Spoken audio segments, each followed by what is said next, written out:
আমাকে হত্যার হুমকি দিবে, কিন্তু এখানে বসে সত্য কথা মানুষের কাছে বলতে হবে, কোরআন এবং সুন্নাহর বিধান মানুষের কাছে প্রকাশ করতে হবে।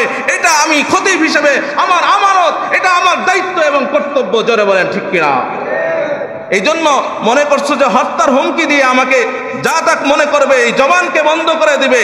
এই জবান কোরআনের পক্ষে সর্ব অবস্থায় চলতেই থাকবে যতদিন আমার হায়াত থাকে। ইনশাআল্লাহ কোরআনের পক্ষে, হাদিসের পক্ষে, রাষ্ট্রের পক্ষে, ইনসাফের পক্ষে, মুমিনের পক্ষে কথা বলেই যাব।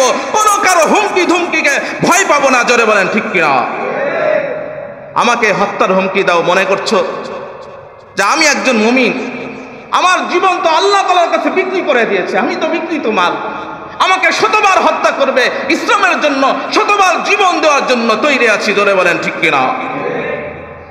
এই জন্য কোরআন এবং সুন্নাহর পক্ষে কথা বলবো।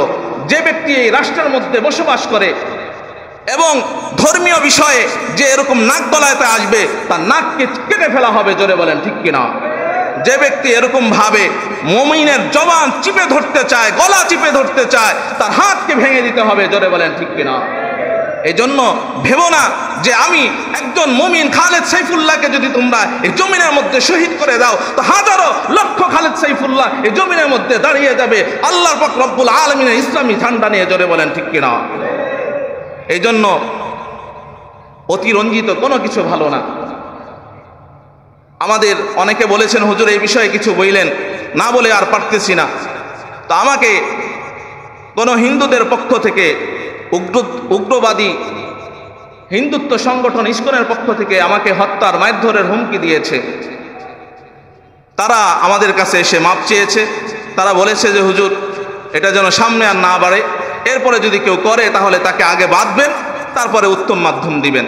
এখানে আমাদের হিন্দু ভাইয়েরা আছে, ওনারা যতদিন যাবত আছে ওনারা হয়তো বলতে পারবে না কোনোদিন যে কোনো মুসলমান তাদের ধর্মীয় কোনো অনুভূতিতে আঘাত করেছে, তাদের কোনো ধর্মীয় উপাসনালয়ে ইট ঢিল ছুঁড়েছে, ভাঙচুর করেছে, অথচ আমার মসজিদের নিচতলার জানালাগুলো ভেঙেছে। দুঃখের সহিত, আফসোসের সহিত বলতে হয়। এই জন্য এগুলা নিয়ে কেউ আর সামনে অগ্রসর হবেন না। আল্লাহ পাক রব্বুল আলামিন এর বিচার এবং ফয়সালা করে দেবেন ইনশাআল্লাহ।